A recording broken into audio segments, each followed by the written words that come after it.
Este es Álvaro Cunqueiro, una de las figuras más relevantes de ese brillantísimo grupo de prosistas gallegos que dan realce a las letras españolas del siglo.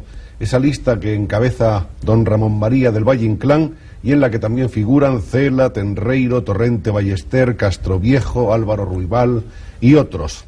Álvaro Cunqueiro, nacido el día 22 de diciembre del año 1911 o 1912. 1911, sí. Porque hay varias versiones. Sí, pero 1911, sí. Fue el 11 en Mondoñedo, provincia de Lugo, una de las más viejas ciudades gallegas que fue en aquellos momentos todavía cabeza de un obispado. Sí, es todavía, aunque lo comparte. Sí, lo compartimos, claro, con el Ferrol, pero...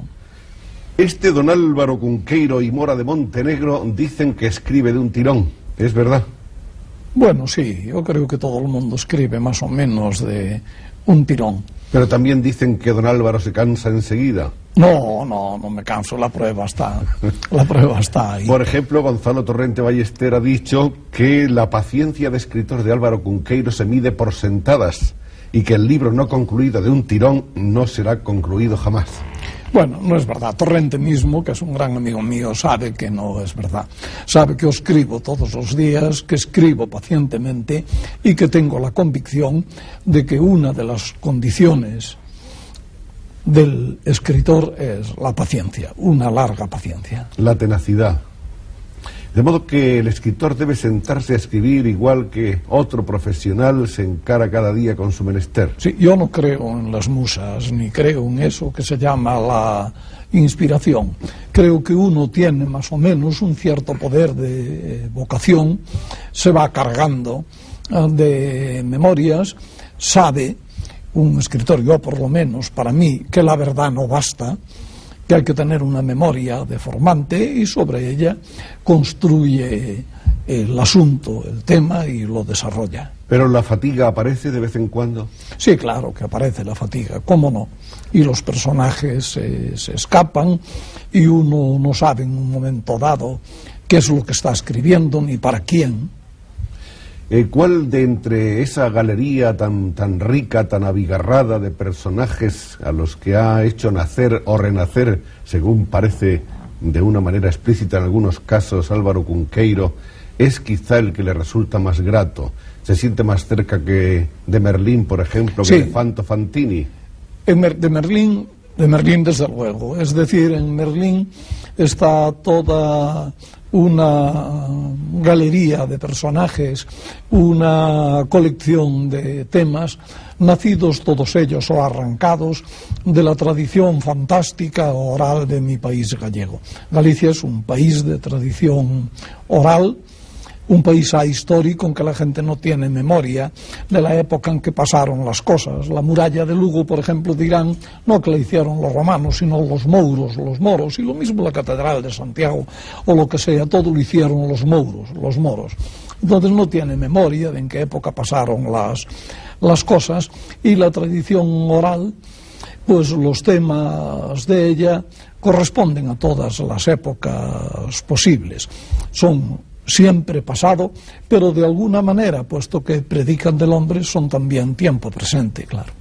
Una de las cosas curiosas y sorprendentes de la fabulosa obra creativa de Álvaro Cunqueiro es la utilización muchas veces de unos índices onomásticos al final del libro, con una serie de datos que parece que quieren darnos a entender que realmente esos personajes han existido, y siempre hay esa duda entre la realidad y la ficción, esa mezcla que yo creo que es una de las características del estilo de Cunqueiro. Sí, creo que sí.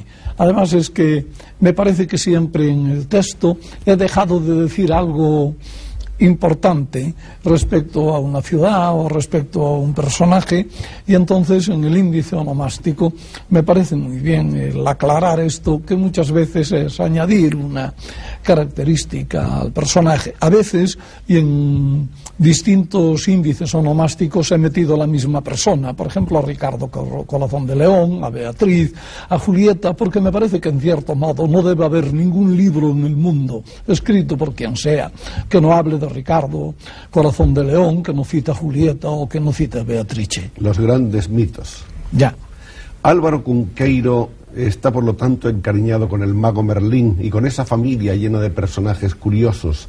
Nos ha dicho, hablando de la tradición oral de Galicia, que Galicia es ahí histórica, que vamos a hablar un poco de las demás peculiaridades de esa región a la que pertenece de una manera tan antigua como gallego por los cuatro costados Álvaro Cunqueiro. ¿Cómo es Galicia? ¿Cuál es el ser de Galicia? Bueno, en primer lugar, Galicia está determinada en una enorme parte por su situación geográfica. Es decir, Galicia ha sido durante cientos de años el punto final de la tierra conocida, el Finisterre. Más allá de las rocas negras de Finisterre no había más que el océano tenebroso, con enormes abismos en el borde del cual navegaban extrañas bestias, jasconios, leviatán, creados por Dios el quinto día de la creación, peces enormes. Jasconios, desde que fue creado por Dios, está en el océano intentando con la boca morderse la cola como las pescadillas, y todavía no lo ha alegrado, tan enorme es. Esto por un lado, es decir, la cabeza de Galicia en el punto final de la tierra conocida. Cuando los romanos llegaron por primera vez en Galicia, al llegar al río Limia, en la provincia de Orense, creyeron que habían llegado al río Leteo, al río del olvido de la mitología grecolatina. El que lo pasase olvidaría su lengua, se olvidaría de su familia, se olvidaría de su patria, no conocería a los amigos, vagaría amnésico por el mundo, y tuvo que ser el que los mandaba, Décimo Junio Bruto, quien pasó a caballo el río y desde la otra orilla empezó a llamarlos por sus nombres, recordando las batallas en que habían estado juntos y sucesos que habían compartido, y solo así se convencieron de que pasando aquel río no se perdía la memoria. De modo que no se puede ser impugnemente como Galicia, tener los pies en el río del olvido y la cabeza en el final de la tierra conocida. Esto ha condicionado en cierto modo la imaginación de las gentes gallegas. Fondo de saco, además, ha conocido invasiones tras invasiones, gentes extrañas que han llegado al Finisterre y no han podido pasar de allí, naturalmente, y entonces se produjo un enorme pueblo de mestizos que no sabemos muy bien de quiénes están formados. Al gallego le seduce pensar que algunos de estos invasores que llegaron allí fueron los celtas, por ejemplo, que no es verdad, por lo menos en la abundancia que se cree. Ni el celtismo ha influido tanto en Galicia. Se ha explicado por el celtismo hasta el humorismo de Camba y de Venceslao Fernández Flórez. Se ha explicado por el celtismo muchas maneras de ser gallegas. El propio don Marcelino Menéndez Pelayo dice que el priscilianismo se mantuvo en Galicia, esta herejía del siglo V, tal que se mantuvo en Galicia debido al fondo céltico de la población, vamos, es un decir por decir. Y don Claudio Sánchez Albornoz dice que, claro, el gallego, metido en aquel rincón, teniendo que aguantar invasores, pues solo pudo resistir, bueno, pues dialogando y haciendo trampa en el diálogo, en su provecho, y cuando existió una norma jurídica después de la conquista por Roma, pues apoyándose en la norma jurídica para subsistir y conservar su pequeña parcela de tierra. Yo supongo que en algún lugar de Galicia debe haber alguien que tiene el mismo pedacito de tierra desde hace 2500 años para subsistir. ¿Cuál diríamos entonces que es la característica más destacada del alma gallega? A la defensiva, siempre a la defensiva. Entonces, cuando puede e intelectualmente está dotado, es algo libre, la ironía. Esta capacidad para la ironía, la capacidad para el diálogo, para el parrafeo, que decimos los gallegos, soltarnos párrafos unos a otros. Las cosas tienen siempre muchos pareceres diferentes. No se puede, el gallego no puede decir sí o no, como Cristo nos enseña. Sí, pero non sí. Una fórmula gallega del idioma gallego es decir, non sí. Es decir, es no, es sí, no se sabe muy bien, estás de acuerdo, no estás de acuerdo. En casa de mis abuelos había un criado que fue a vender una vaca a la feria y se encontró allí con un tratante que era del país, pero vestía a la leonesa con blusa y hablaba castellano por darse más importancia. Y entonces dijo, bueno, 3.000 pesetas pola vaca e non se fale máis. Que non se fale máis, non estaba dispuesto a discutir. Y entonces el criado de mis abuelos le dice, vamos, hombre, non tes máis que unha palabra, nin que fóramos castellanos. Claro, no, porque lo propio del gallego es el discutir largas horas, en fin. Esto es lo que le gusta al gallego. Por otra parte, tiene un alma nostálgica, muy apegado a la tierra como quizá ningún otro pueblo de España, y sobre todo, no sé, lento de raciocinio, pero en cambio, cuando ofende especialmente, o cuando ataca, o cuando tiene que mantener una postura de acción, pero en cambio muy vivaz cuando tiene que ponerse a la defensiva, porque este parece haber sido el oficio moral e histórico del gallego a lo largo de los siglos. Y ese estar volcado un poco, acaso por las orillas de la mar tenebrosa, al mundo de los trasgos, de los aparecidos, de las meigas, de lo sobrenatural. Sí, esto es curioso que esto parece haber sido una característica constante de los gallegos. Nosotros los gallegos tenemos un libro, quizá único en su época en el mundo. Vino a convertir a los suevos arrianos al catolicismo ortodoxo un húngaro, un panonio, San Martín de Dumio. Y entonces, al ver la enorme cantidad de supersticiones que había en el país, escribió un tratado titulado De correctione rusticorum, de cómo hay que corregir a los rústicos, a los paganos.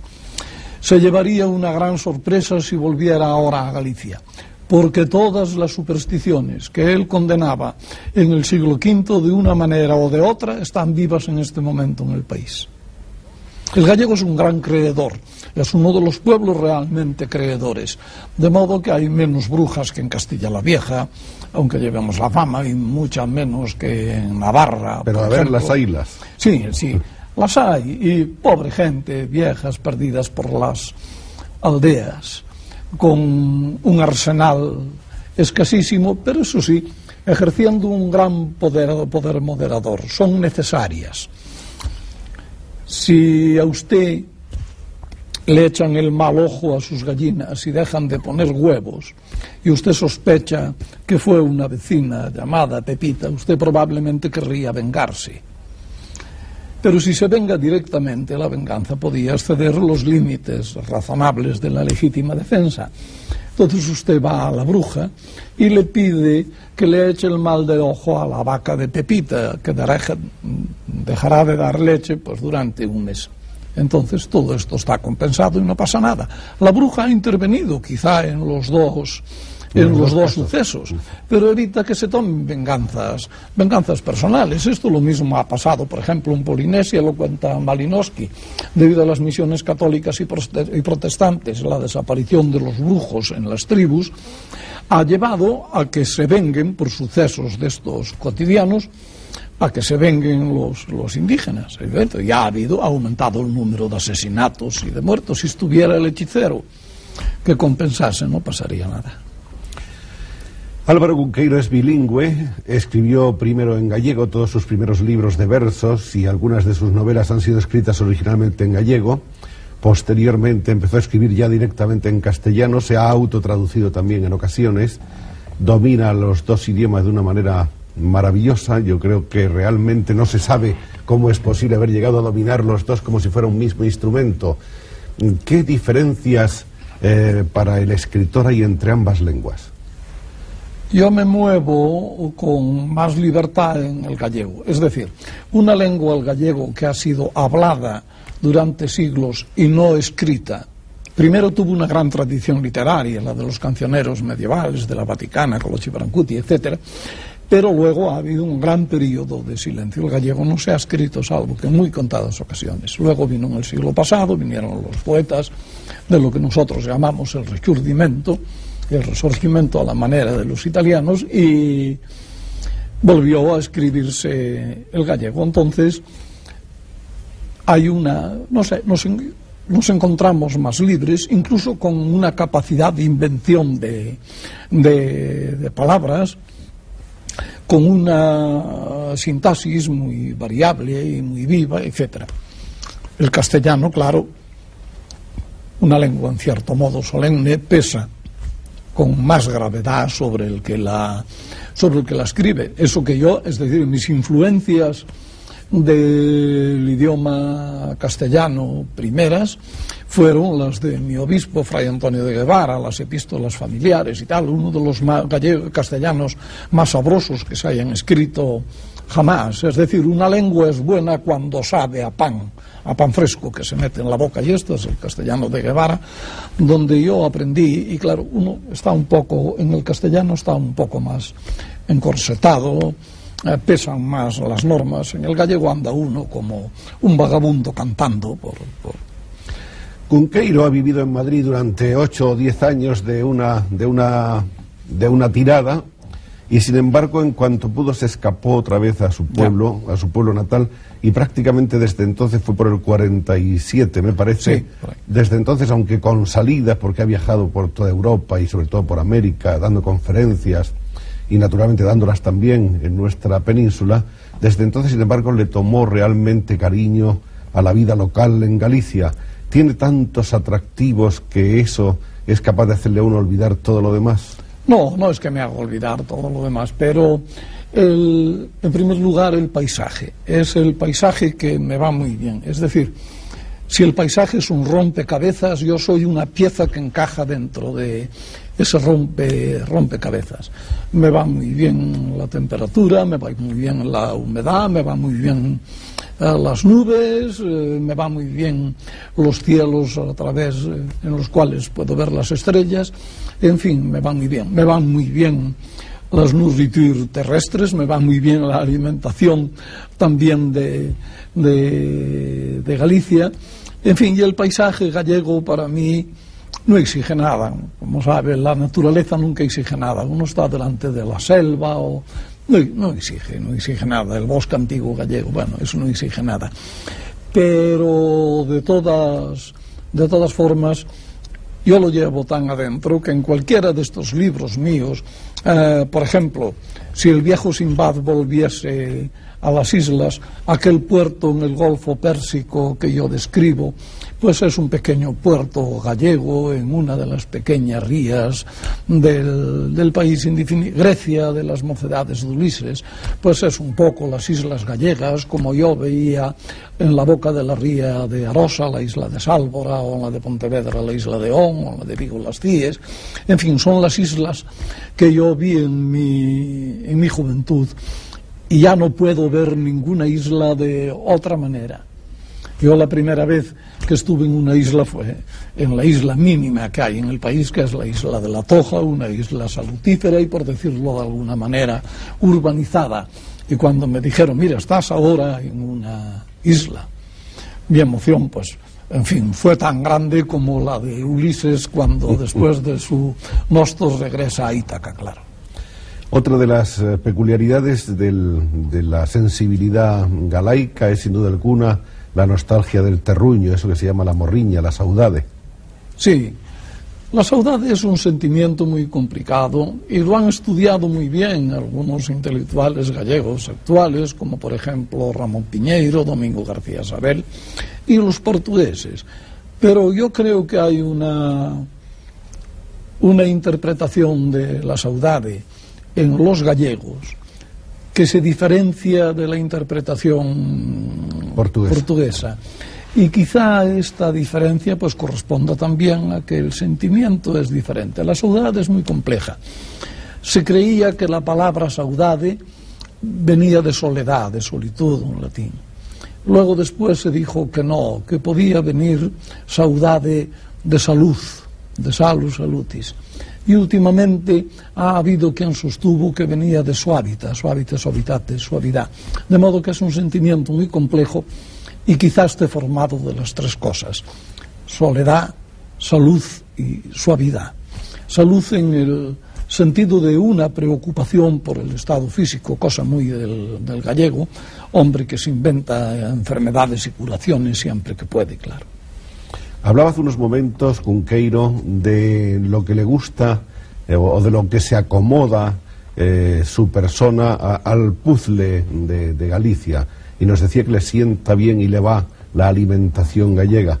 No olvidemos que eso es una declaración importante en labios de un gastrónomo, de un hombre que tiene fama de ser de los más entendidos en materia culinaria, tanto de la cocina nacional española como de las cocinas cultas de toda Europa, ¿no es eso? Ya, don Eugenio Dors decía que hay del que no conoce más que la cocina materna, pero hay también del que no conoce más que la cocina extraña. Las dos, pues, van muy bien. Y naturalmente, creo que para comer hay que añadirle a la comida siempre un poco de literatura y un poco de fantasía. Bertrand Russell escribió una vez un ensayo que se titulaba Los conocimientos inútiles, y decía que él, desde que sabía que los melocotones procedían de China, que en una batalla dada por el gran rey Yanishka de la India habían encontrado unos huesos de melocotón en los zurrones de unos prisioneros chinos, que luego se habían cultivado en Persia, de allí habían pasado a Europa, que cuando decimos nosotros pejigo, albérchigo, etcétera, lo que estamos diciendo es el pérsico y tal, que había habido en francés una confusión entre un persicot y un precocis latino, el cual había dado apricó y tal. Desde ese momento los melocotones me gustaban mucho más. Es evidente que si yo ahora me pongo a comer una nécora de las Rías de Vigo y sé que se llama en su linneanamente Portugnus puber. Portugnus era un dios protector de los puertos de los romanos, que habían ellos una estatua que tenía una llave en la mano, y puber porque tiene, como la barba que le nace a los muchachitos, tiene unos pelillos en el casco. Es evidente que las nécoras me gustarán más, y si la centolla, una centolla de nuestros mares bien cocida, que está delante de usted vestida de carmesí y de plata como la infanta Margarita que pintó Velázquez, y se puede ver en el Prado y tal, y sabemos que su nombre latino es Maya, que es la más brillante de las estrellas de la constelación de las Pléyades, de las Peleiades, esas estrellas que saliendo por la mañana le decían al griego que había que navegar, y saliendo por la noche le decían al griego que había que amarrar las naves. Pues qué duda cabe que la centolla nos gusta mucho más. ¿Y el santiaguiño? El santiaguiño, sí, bueno, en Galicia nunca fue apreciado. El gallego apreció también escasamente la langosta. En los mercados gallegos, bueno, del siglo XV, de Santiago, que era muy rico y donde se conservan los precios, las ordenanzas, las tarifas, pues resulta que la langosta aparece con lo más barato, con las jibias, con los xurelos, con las sardinas, etcétera, es lo más barato. ¿Y ese desdén por la langosta? No sé, quizá porque la langosta sola es un poco insípida y entonces hay que cocinarla, y el gallego no disponía de muchas recetas y tal. La cocina gallega es una cocina un poco extraña porque hemos estado un poco al margen de materias esenciales. Por ejemplo, el aceite. El gallego no ha conocido el arroz hasta el siglo pasado y lo ha conocido como dulce, no como un arroz en pollo, pues hará 100 años que se ha comido en Galicia por primera vez, sí. Y sin embargo hay combinaciones realmente sabias, difíciles de superar, como el lacón con grelos, por ejemplo. Claro, sí, toda cocina consiste en que se haya establecido en un momento dado una cierta asociación. La asociación lacón y grelos es desde luego una asociación importante, claro. Hay libros, naturalmente, que no están aquí faltan algunos de los libros de Cunqueiro, pero hay otros que están dedicados puramente al tema culinario, gastronómico. Este es uno de ellos. Es un libro publicado en una edición muy curiosa, una edición limitada, Teatro Venatorio y Coquinario Gallego, que está en una especie de arte de la caza. Está escrito, en primer lugar, por José María Castroviejo y Blanco Cicerón, una parte, otra que es el arte de cocina referida a las usodichas especies según los usos habidos en el expresado reino como más deleitable al buen gusto del paladar, por Álvaro Cunqueiro, y lleva además un epílogo galeato de Emilio Álvarez Blázquez. Aquí es curioso la cantidad de erudición y de cultura que se le puede echar a un plato de cocina, sí. Es asombroso. Es un y qué libro, prosa más bella, por otra es parte. un libro muy divertido. Castroviejo cuenta naturalmente cómo se caza. Él es un cazador nato. Es un animal venatorio ya por esencia, y yo cómo se cocina la caza. Aquí está desde el jabalí y el venado hasta la codorniz. Hasta la codorniz, sí. Y las becadas también. Aparte de eso, está escribiendo hace mucho tiempo, Cunqueiro, yo no sé por dónde va, por dónde anda ahora, una historia y geografía de las cocinas de Europa, ¿no? No, ya salió, está publicado, eso sí, publicado con la mala pata de que no habían salido un tomo muy hermoso y muy bien ilustrado. La editorial dio en quiebra y apenas hay unos cuantos ejemplares. Yo tengo uno, Néstor Luján tiene un par de ellos, en fin. En Barcelona, sobre todo, que era donde estaba la editorial, y guiados por Néstor Luján, algunos amigos míos han conseguido ejemplares y me escriben y me piden. Una chica norteamericana que está escribiendo una tesis sobre mí constantemente me escribe, no tal, fotocópiemelo. ¿Cómo le voy a fotocopiar yo un tomazo enorme? Nada, venga, le digo yo. Antes de entrar en la biografía de Cunqueiro, me gustaría detenerme un momento, si es que nuestro invitado está dispuesto, en la famosa bohemia de Cunqueiro. Se habla de los años de Madrid como de unos años de bohemia realmente legendaria. No, que va, eran... Con miles de anécdotas que se cuentan, algunas probablemente falsas. Falsas el 90%, ¿Sí? falsas el 90%. Bueno, vergüenza de nada, conste. Pero falsas el 90%, sí. ¿Esos tiempos eran tiempos que recuerda con gusto? Bueno, conservo de aquellos tiempos grandes amigos muy leales, y eso es muy importante, y valora siempre un tiempo que uno haya vivido. Vamos a hablar un poco entonces de la familia. Los padres y el ambiente familiar han influido naturalmente, como en la vida de todo niño. Sí, mucho, sí. En mi caso, de una manera muy especial. Mi padre era farmacéutico en Mondoñedo, era un gran botánico, y yo con él pues aprendí a herborizar. Íbamos de paseo y me iba diciendo, esta hierba, pues mira, este prado es la Festuca pratensis, esta hierba es la Dactyloglomerata, esta seta está, cual, etcétera. De modo que yo aprendí, me supe todos los árboles, todas las hierbas del París y todos los pájaros. Es decir, cosa que una ciudad no puede ofrecer a un niño. El crimen de las ciudades de nuestro tiempo contra los niños es que se pueden pasar 40, 50 años, es decir, crecer, vivir, hacerse hombres, sin distinguir pues más que 2 o 3 árboles, sin haber escuchado nunca un pájaro y sin haber visto nunca una estrella. En una universidad norteamericana recientemente se hizo una encuesta y ninguno de los alumnos de una facultad de filología y de derecho, no sé qué, fueron capaces de decir dónde estaba la estrella polar. Claro, esto es un crimen que la ciudad hace contra los niños.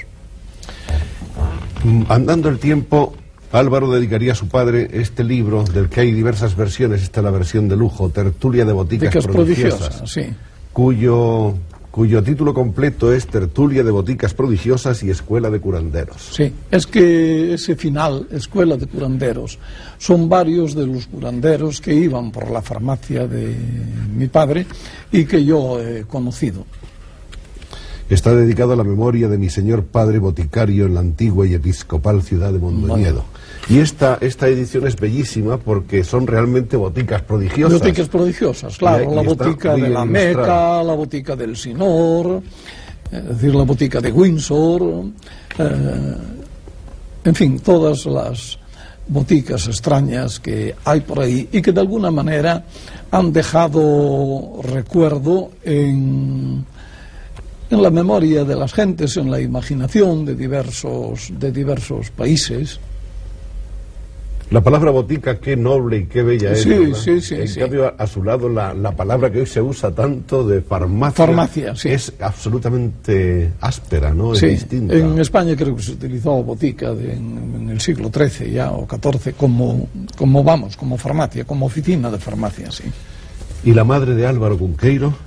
Mi madre era de una familia de allí del país de una familia muy antigua, con cientos de años viviendo en el país, en Río Torto, una aldea cercana donde mis abuelos tenían un pazo, Cachanco, y está en manos de primos míos. Y por casualidad, como su padre era militar, ella nació en Madrid y mis tías en Burgos, y deben ser los únicos nacidos en territorio no gallego de toda la familia durante mucho tiempo. ¿Cuántos hermanos? 5 fuimos, vivimos 3. ¿El bachillerato en Lugo? En Lugo, sí. Sí, tengo un gran recuerdo de él porque en el mismo edificio en que estaba el instituto estaba la biblioteca provincial, con un bibliotecario extrañísimo que calzaba zuecas madreñas y llevaba paja para no enfriarse, y estaba sentado siempre al lado de una estufa que era la única calefacción que había para aquella enorme sala. Yo subía a verlo y como de mi casa de Mondoñedo me mandaban empanada, jamón, chorizos y tal, yo le llevaba, y entonces me dejaba circular por la biblioteca y leer incluso los libros que no dejaba leer a los profesores del instituto. Por ejemplo, La Cartuja de Parman de Stendhal, que para mí a mis 14 o 15 años aquello fue un descubrimiento que me ha marcado realmente.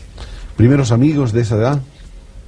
Bueno, Antonio, muchos, es decir, escritores como Ángel Fole, poetas como Luis Pimentel, un poco los hermanos Correa Calderón, etcétera, muchos enseguida, y naturalmente atraídos unos a otros por la vocación literaria y las lecturas. Es decir, se corría, no sé por qué, el rumor de que aquel animalito delgado que andaba por allí, que era yo, etcétera, bueno, pues con muchos granos cuando me salía la barba, que era poeta, e inmediatamente, claro, el imán atraía. En la Universidad de Santiago cursa Filosofía y Letras. Sí, allí muchos amigos también, claro, la generación toda anterior a la guerra de poetas y de pintores, Souto, Colmeiro, Maside, Luis Seoane, Domingo García Sabel, en fin, Ricardo Carballo Calero, Francisco Fernández de Riego, es decir, todo lo que constituye,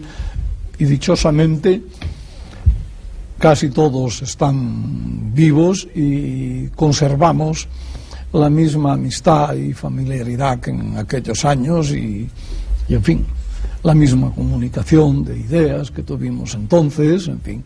Era muy importante para algunos de nosotros, para mí, por ejemplo, García Sabel, porque era el único de nosotros que tenía dinero y podía permitirse el lujo de comprar libros franceses. Por ejemplo, yo leí a Paul Éluard, que tuvo una gran influencia en un momento dado en mi poesía, en casa de Domingo García Sabel y demás, que era nuestra. Los primeros versos, los primeros poemas, ¿cómo eran? Bueno, tuve esa etapa de poemas sentimentales y tristísimos, que es un lujo que solo se puede permitir la juventud. Pero luego mi primer libro ya fue un libro que podemos llamar en el borde del surrealismo, pero yo no me atrevía. La coacción de toda la poesía gallega del mismo tiempo era muy importante, y claro, uno parece que no se atrevía a disparar sus escopetas. Fue en Mar o Norde, un libro pequeñito, pero con poemas, algunos de los cuales hoy yo recuerdo todavía. Y luego inmediatamente poemas do sí e non. Ese sí libro sí lo tenemos y lo vamos a mostrar. Es de los primeros libros de Álvaro. Es del año 33. Está yo creo que 32, ¿eh? 33. Casi 33. Está con ilustraciones de Luis Seoane.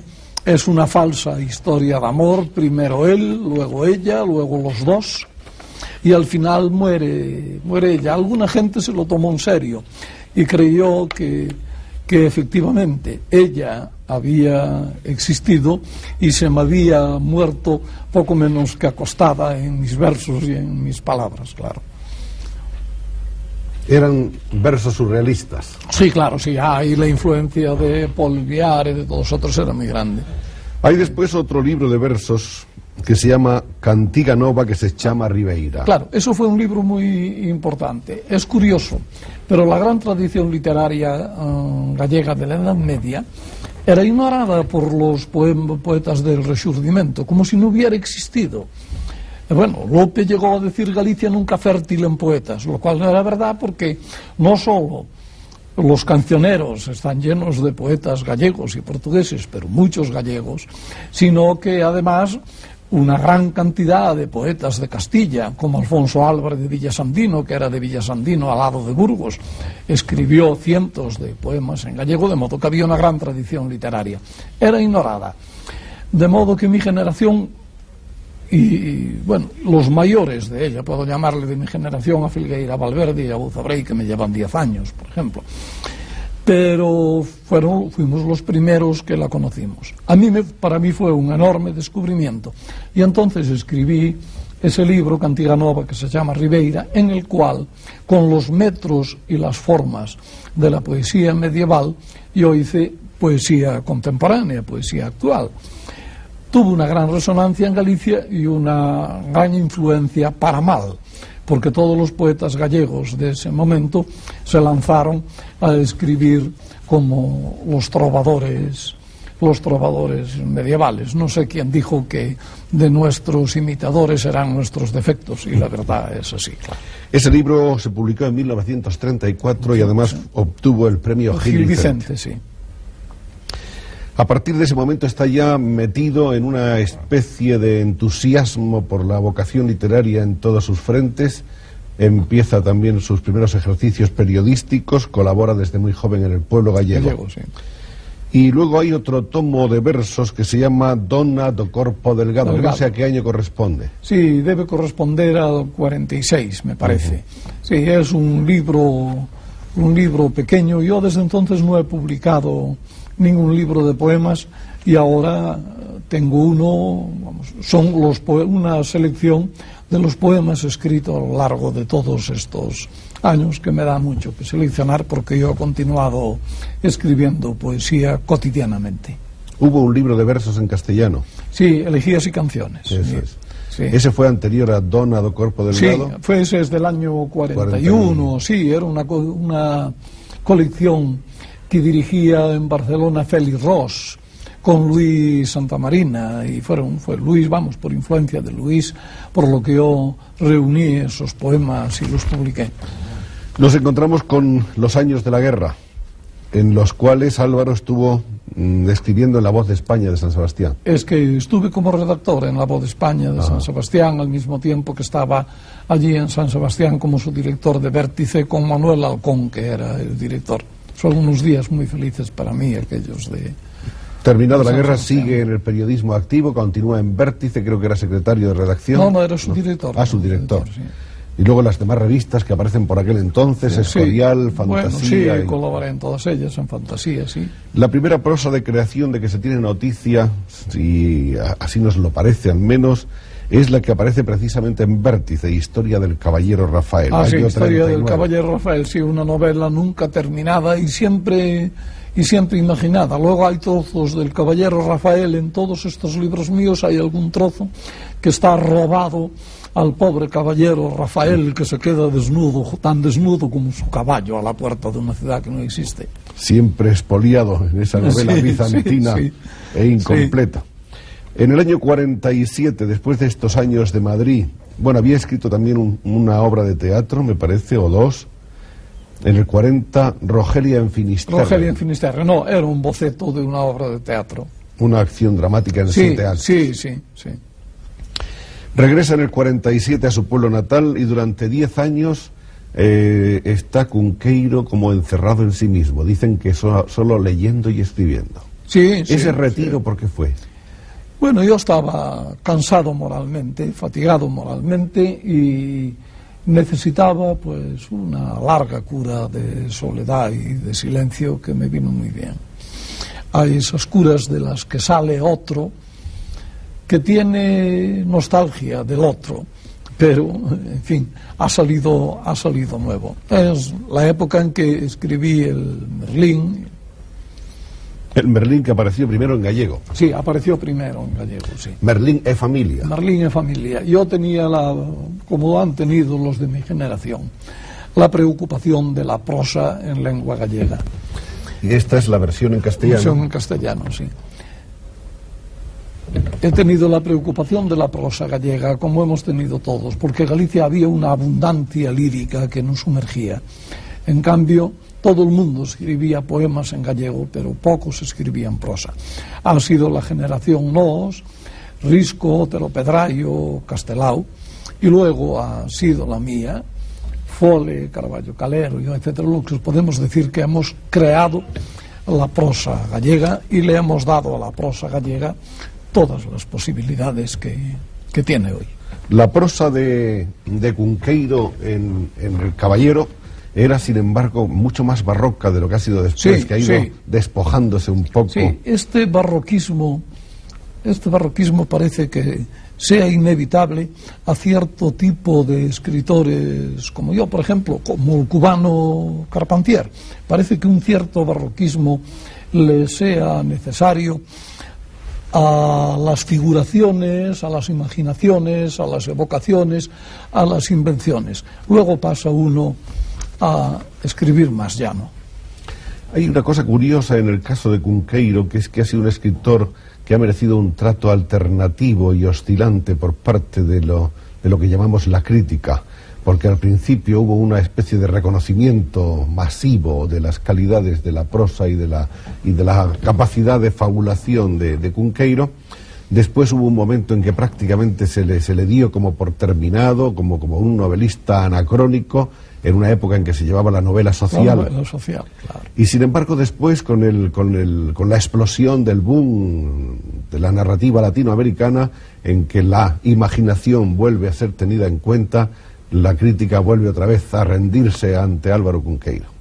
Bueno, es natural, me lo decía el otro día Luis Rosales. Me decía esto: tú estabas haciendo por los años 40 y tantos lo que ahora ha hecho esta gente y es la que los ha puesto en la delantera del carro. Sí, es así, pero yo he sido siempre muy consciente de lo que hacía. Y aunque parezcan mis libros que a veces me apasiono, yo he calculado con mucha frialdad la dosis de fantasía, de imaginación, de libertad creadora, con el realismo, con el contrapunto realístico absolutamente necesario para que la fantasía se sostenga sobre esto. Que esto lleva a la monotonía en muchos casos, ya lo sé, yo no me aplico a mí porque no soy un gran escritor, aquella frase de Dino Bucciati que decía que todo gran escritor es espléndidamente monótono. Yo no me aplico ni el grande ni el espléndidamente, pero sí que todo escritor es siempre monótono. Es curioso que algunos de esos mismos críticos han llegado a aplicarle a Cunqueiro la misma etiqueta del realismo mágico y maravilloso. Sí. Cubre muchas cosas, cubre muchas parcelas. El realismo mágico, desde el famoso libro de Roth, etcétera, cubre muchas parcelas. Muchas veces sirve para meter de contrabando mucha mercancía o para justificarla, y muchas otras veces sirve para que el crítico, tantas veces picado por la mosca tsé, especialmente cuando se refiere a las literaturas provinciales de España, pues se salga del problema. Sí. Continuamos con los datos biográficos. En 1957 me parece que hay otra obra de teatro, O incerto señor Don Hamlet. Sí, fue una obra de teatro escrita en gallego. Un tema que a mí me ha preocupado mucho siempre es el tema de Hamlet, porque yo, gran lector de Shakespeare, anualmente parece que me veo obligado a darle un repaso a Shakespeare. El problema de Hamlet me preocupaba siempre. Es evidente que la tragedia shakespeariana es el máximo drama de la inmadurez humana, pero a mí me parecía que las cosas no casaban en el Hamlet de Shakespeare. Es decir, yo pensé que si el asesino, el usurpador, era el verdadero padre, es decir, si había sido el bueno y gran rey padre de Hamlet, había sido un coquí consentido, y si el usurpador era el verdadero padre, y Hamlet llegaba a saberlo y quería vengarse, tenía que matar al usurpador, que era su verdadero padre. Y si su madre quería salvarse, se salvaría buscando la salvación en ese tema tan caro, la literatura de los hombres del norte, que es el incesto. Quería salvarse seduciendo al hijo para que no lo matase. Entonces todo casaba. Estábamos un poco en el complejo de Edipo, el hombre que para ser hombre tiene que matar a su padre y acostarse con su madre. Más tarde he visto que alguna gente en sus libros y en estudios sobre Hamlet ha venido a caer en esto mismo. Y esto fue el motivo del que yo escribiese mi Hamlet en lengua gallega, que fue representado por otra parte con mucho éxito, porque era un crimen sagrado, que es lo que más impresiona al gallego de todas las cosas que pueden acontecer en este mundo. Este es el primer libro que apareció en castellano, Las Crónicas del Sochantre. Las Crónicas del Sochantre, sí.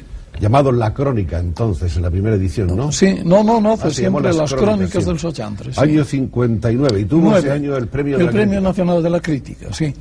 Es un libro que sucede en Bretaña de Francia. Yo no había viajado todavía a Bretaña, de modo que inventé un paisaje bretón, y cuando fui por primera vez y por segunda a Bretaña, vi que había acertado plenamente. Es decir, yo había contado una Bretaña que existía. Hasta el vado del río Olne, por ejemplo, tenía las mismas piedras que yo había dicho, y yo no lo sabía por nada y por nadie. ¿Qué era? ¿Presentimiento? Fue una adivinación de una tierra como creo que se ha debido dar pocas veces en la literatura universal. Anticipación del paisaje. Sí, El año 1964 es un año importante desde el punto de vista de la carrera periodística de Cunqueiro, que acepta y asume la dirección del diario El Faro de Vigo. Faro de Vigo, sí. Y además se compromete a escribir, y lo hace, una sección fija denominada El Envés. El Envés, sí, durante muchos años, todos los días hice El Envés. Ahora están recogidos en varios tomos los artículos aquellos, sí. Y otro año importante es el 68, cuando en el famoso Premio Nadal, el premio a la sazón más importante de las letras españolas, obtiene el galardón con su novela Un hombre que se parecía a Orestes. Sí. Y sin embargo, Cunqueiro sigue mostrando una mayor afición o un mayor gusto por el Merlín o por el Fanto Fantini que por el Orestes. Quizá porque en el Fanto Fantini, en el año del cometa, y en Merlín hay mucho más material autobiográfico que en el Orestes. Esa es la razón, quizá. Sí, una de las razones. ¿Cuál es el juicio que tiene ahora sobre el Orestes y sobre lo que significó en ese justo momento de las letras españolas? Bueno, fue un libro escrito precipitadamente, quizá necesitaría unos meses más de trabajo y de corrección, pero en el fondo yo estoy muy contento de él. Hay mucha materia cunqueiriana, si se me permite decirlo, en el libro, mucha sorpresa, mucha mistificación, y esto pues yo lo valoro bastante, y lo valoro también valoro al tipo humano llamado Orestes, que no tiene prisa ninguna en vengarse y que al final comprende que de todas las estupideces que él podía cometer, la mayor sería el vengar la muerte de su padre y el adulterio de su madre. Vamos a recordar ahora otros títulos: La balada de las damas del tiempo pasado, año 44. Sí, eso es que yo he sido siempre gran lector de Villon, y aquella balada en que salen las 12 damas del tiempo pasado, comenzando por Flora, la bella romana, y terminando por Juana, la buena lorenesa que los ingleses quemaron en Rouen. Pues claro que me gustaba mucho escribir una vida de cada una de ellas, de muchas de las cuales no se sabe nada y no es posible identificarlas. Los 7 cuentos de otoño. Sí. El caballero, la muerte y el diablo. Sí, eso había sido publicado en Fantasía. Había ahí un barquero prodigioso, ¿no? Sí, Felipe de Amantia, sí. Esto está relacionado con la primera barca que yo vi en mi vida, una barca en un paso del río Miño. Ya no quedaban más que restos de ella, y donde decía Florinda, que era el nombre de la barca, no se leía más que Flor. Estas obras fueron republicadas en el año 68 con el título Flores del año mil y pico de ave. Sí. La quinta obra de esta recolección, de este mismo tomo, es San Gonzalo, que había sido publicada en el 45, sí, que los críticos incluían entre las obras de carácter ensayístico, como El Camino de Santiago, o como Lugo, aparecidas en el 65 y en el 68, sí, cosas que dicen que a usted le irritaba profundamente. Ya, porque San Gonzalo, esa parte, San Gonzalo fue un obispo que hubo en Mondoñedo, que con motivo de una invasión normanda por el año 800 y pico, avisado de que venían las naves normandas, salió a lo alto de un monte, se puso a rezar Ave Marías y fue la artillería más hermosa del mundo, porque Ave María que rezaba, nave normanda que se hundía, no quedó más que una para llevar la noticia a Islandia o Noruega. Y claro, no tiene nada que ver con todo lo otro. Las mocedades de Ulises. De este libro ha escrito su autor en el prólogo que no es una novela, sino que es la posible parte de ensueños y asombros de un largo aprendizaje, el aprendizaje del oficio de hombre sin duda difícil, buscando el secreto profundo de la vida. Sí, son los años de infancia y mocedad de Ulises, el héroe griego de la Odisea, pero claro, bueno, con un padre carbonero, con una madre pálida y delicada que cuando tenía el cuello tan blanco que cuando bebía vino rojo parece que le pasaba una sombra por la garganta, y luego sus primeros viajes a las islas a todas las islas de Grecia, aprendiendo eso, el oficio de hombre y el oficio de marinero. Este libro, Cuando el viejo Sinbad vuelva a las islas, es un libro típicamente kunkeriano también, donde vuelve a su otra vertiente, la oriental. Ya no son las verdes costas gallegas ni las luminosas mediterráneas de Ulises. Aquí la fantasía inagotable de Cunqueiro nos traslada a las islas doradas como el sol de los siete mares. Sí, es un sueño de si el viejo Sinbad, retirado en un puerto, tuviera posibilidad de viajar de nuevo a las islas de especiería, más allá de la Trapoana. Se cree que están construyendo una nave para él en Basora, se cree que puede contratar una tripulación y al final no hay nave, ni tripulación, ni nada, claro. Hemos hablado antes de Vida y Fugas de Fanto Fantini, que es un libro muy bello, es uno de los libros quizá por los que sentimos mayor predilección los lectores de Cunqueiro y por lo que hemos oído de su labio también el propio autor. Sí. Es una novela del 400. Sí, Rafael Sánchez Mazas me había dicho un día que se hablaba de Fanto Fantini en un documento florentino. Se hablaba de otro y se decía: fue tan hábil en fugarse de las prisiones de su tiempo como el capitán Fanto Fantini de la Gerardesca. Pero no se sabe más, no hay ninguna noticia. Entonces, claro, era la ocasión pintiparada para escribir una vida de Fanto Fantini, para hacerse fugar de las prisiones, de prisiones construidas conforme a geometría, cosa mentale, de otra prisión disfrazado de río, etc. Y también, claro, para hacer que su perro hablase y su caballo también. Su caballo pues hablaba inglés y yo intento demostrar en el Fanto Fantini que el discurso de Otello delante del Senado de Venecia es una reproducción del discurso que delante del mismo Senado pronunció el caballo de Fanto Fantini.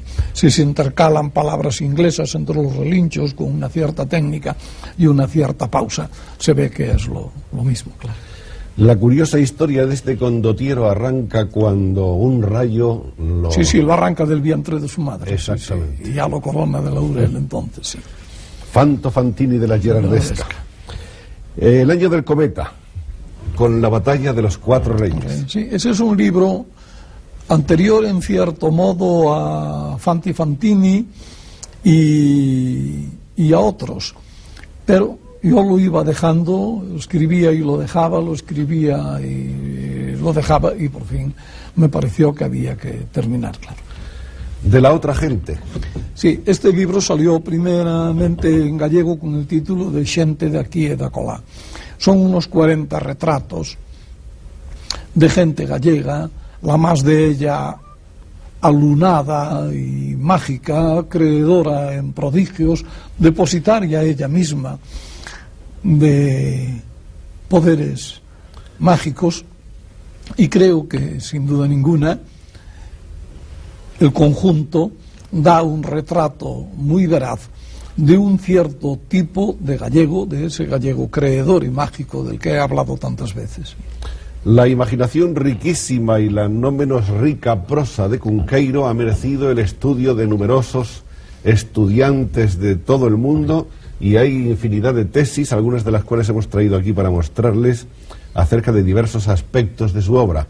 Aquí, por ejemplo, en esta tesis, Celtismo y magia en la obra de Álvaro Cunqueira, sí, Universidad de Perugia. Sí, un italiano llamado Carlo Ricci, discípulo de Giovanni Allegra, que ha sido lector de... Tremenda tesis. Sí, tremenda tesis, sabe de mí más que yo.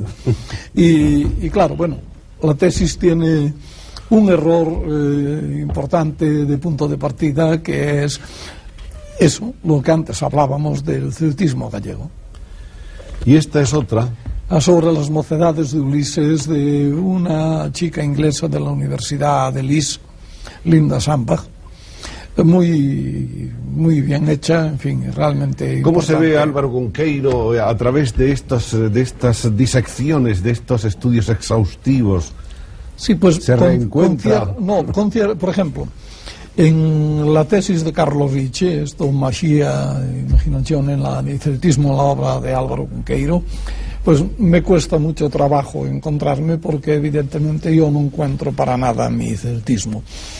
En cambio, por ejemplo, en el de Linda Sambach, pues veo que ella ha hecho un enorme esfuerzo para entender lo que para mí habría sido a los 12 o los 13 o los 14 años ir de grumete en una nave al descubrimiento de las islas griegas, y como todos esos mitos de los helenos en mi alma han ocupado tanto espacio y condicionado tanto mi poder de vocación, sí. Un hombre como Cunqueiro, que se autotraduce, que escribe por ejemplo en gallego y se traduce al castellano, ¿encuentra problemas especiales para ese tipo de trabajo? Sí, encuentro, porque quizá he usado de una excesiva libertad sintáctica e incluso léxica en mi obra en gallego, y al llegar a la traducción castellana yo debo sujetarme a la sintaxis que me han enseñado, que he estudiado, la que he aprendido en Guevara, en Cervantes, en Azorín, en Valle Inclán, etcétera, y naturalmente no me muevo, lo que dije antes, con la libertad y tal, de modo que encuentro sí dificultades.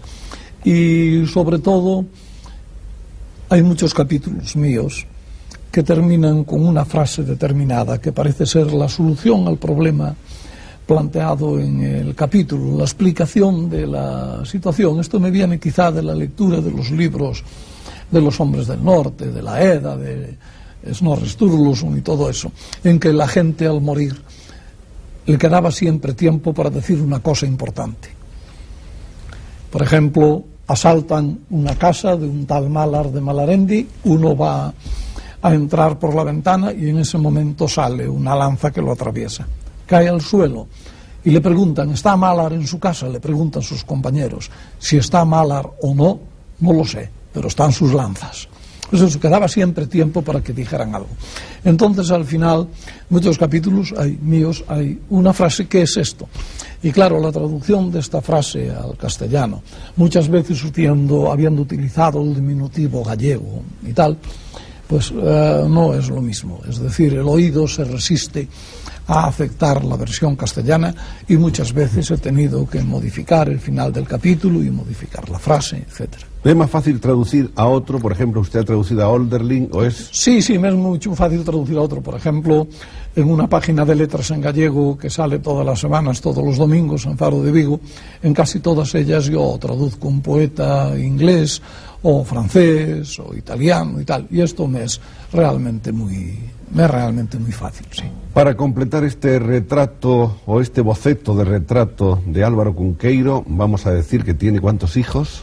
Tengo 2 hijos. 2 hijos ya de edades... Sí, uno nació el año 41, en septiembre del 41, es notario, está de notario al lado de Vigo, vive en Vigo, lo tengo allí de compañero y es un gran compañero. Y a él y a mi nuera, claro, que la quiero mucho. Y luego tengo otro, el más pequeño, nacido el año 44, que está en Nueva York, enseña física allí y matemáticas, está escribiendo un libro sobre la enseñanza de la física en las áreas subdesarrolladas, en las Lyon áreas. Se ha casado con una chica de color, médico, que ha conocido aquí en Madrid, y me ha dado el único nieto que tengo, que es un chocolatito muy sabroso.